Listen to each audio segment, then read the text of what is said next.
Bonjour, ici Tammy Cabage, ravi de vous retrouver dans cette vidéo dans laquelle je vais revenir sur un thème et une question qu'on me pose très souvent. Est-ce que le monde est juste?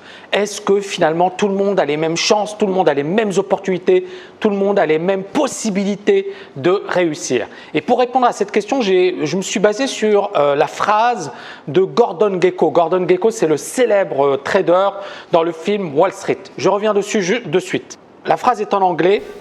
The richest 1% of this country owns half of our country's wealth, which means $5 trillion. 1/3 that comes from hard work, two-thirds comes from inheritance, interest on interest accumulating to widows and idiot sons, and what I do, stock and real estate speculation. It's bullshit. You got 90% of the American public out there with little or net worth. I create nothing, I own. We make the rules, pal. So, c'est une phrase très intéressante et je pense qu'effectivement ça vaut le coup de revenir dessus. Alors que dit Gordon Gekko? Il dit tout d'abord que 1% de la population américaine détient la moitié des richesses. Et il dit que parmi ce 1%, il y a un tiers, c'est beaucoup de travail, beaucoup de hard work, et il y a 2/3, ce sont des héritiers. C'est-à-dire qu'effectivement, ce sont des fils d'eux, des enfants d'eux, qui justement, effectivement, ont travaillé dur pour arriver, pour réussir. Et je pense qu'effectivement, c'est intéressant effectivement de développer tout ça dans cette vidéo. À tout de suite.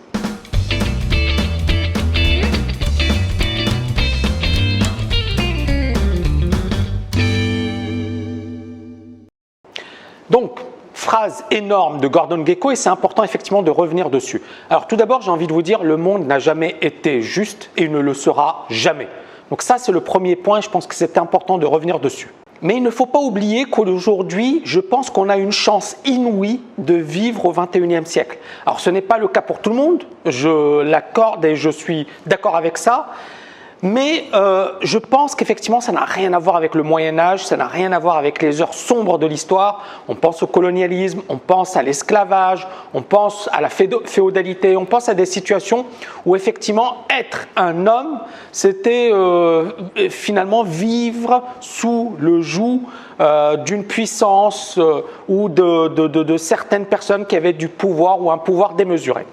Alors, à présent, la question qui se pose, c'est est-ce qu'aujourd'hui c'est mieux? Est-ce qu'aujourd'hui c'est plus intéressant? Est-ce qu'aujourd'hui on a plus d'opportunités et plus de chances qu'auparavant?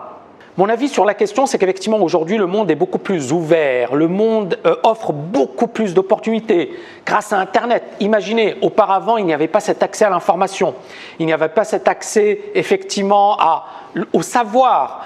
Aujourd'hui, n'importe qui dans n'importe quel endroit de la planète peut avoir accès aux meilleurs professeurs, aux meilleurs cours, aux meilleurs contenus.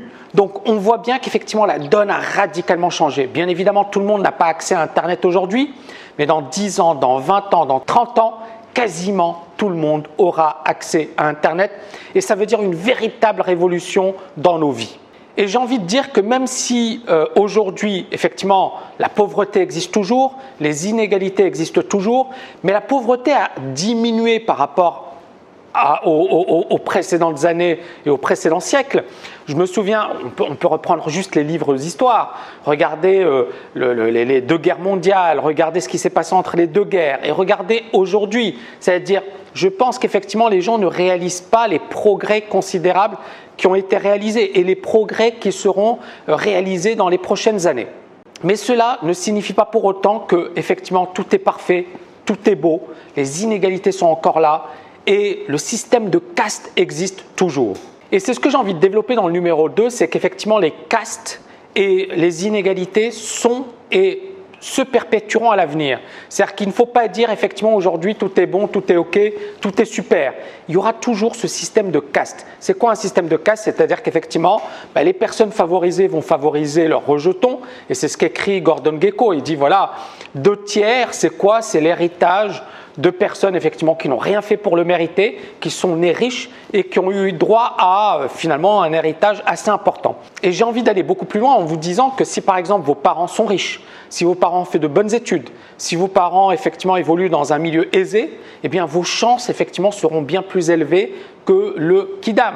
Et je pense que beaucoup de gens ne le réalisent pas, mais c'est comme ça. Malheureusement, c'est comme ça. On en arrive au troisième point. Qui a de la chance, qui n'a pas de chance? Je pense qu'effectivement ceux qui vivent dans un pays riche, dans un pays développé, qui ont la chance d'avoir effectivement des parents aisés, auront beaucoup plus de choses que ceux qui vivent dans un pays en voie de développement, qui sont dans une famille pauvre, qui n'ont pas accès à l'éducation, qui n'ont pas accès au savoir.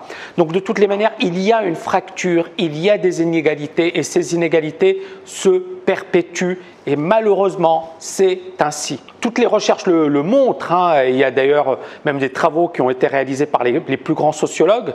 Si effectivement, par exemple, vos parents ont fait Polytechnique, vous aurez plus de chances d'accéder à Polytechnique. Si vos parents sont médecins, vous aurez beaucoup plus de chances que monsieur tout le monde de devenir médecin ou de faire de hautes études de médecine, etc., etc. Le monde est ainsi fait et malheureusement, effectivement, ce sera difficile de le changer. Néanmoins, comme je le disais précédemment, le fait effectivement de vivre dans un bon environnement, d'être au bon endroit, au bon moment, peut constituer un avantage considérable pour une personne.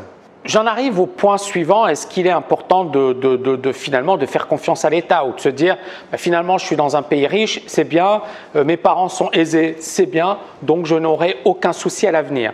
J'ai envie de vous dire oui et non. Oui, bien évidemment, si vous avez effectivement tous ces avantages, vous partez déjà avec un énorme avantage. Mais il ne faut pas oublier que le monde évolue à la vitesse grand V. Auparavant, la Chine, on n'entendait même pas parler, on ne savait même pas ce que c'était. J'exagère un peu, mais sur le plan économique, la Chine était complètement larguée. Aujourd'hui, c'est la deuxième puissance économique de la planète. L'Inde est en train de monter en puissance. Et bien évidemment, on voit des géants mondiaux et on voit effectivement que la donne est en train de radicalement changer. L'économie en elle-même est en train de changer. Auparavant, effectivement, il y avait des emplois, je ne sais pas, qu'on considérait comme des emplois sûrs, chauffeurs de taxi, travailler dans l'industrie. Aujourd'hui, l'industrie, effectivement, la donne a changé. On voit effectivement les chauffeurs de taxi qui ne sont pas du tout contents parce qu'ils ont payé des licences et aujourd'hui ils sont concurrencés par Uber et par d'autres services concurrents. Et bien évidemment, beaucoup de gens ne s'y attendaient pas et je vais même aller beaucoup plus loin avec les nouvelles technologies, avec les innovations. Bientôt, on n'aura plus besoin effectivement d'avoir un chauffeur de taxi. Il y aura effectivement des voitures automatiques qui pourront vous mener d'un endroit à un autre sans avoir besoin de chauffeur.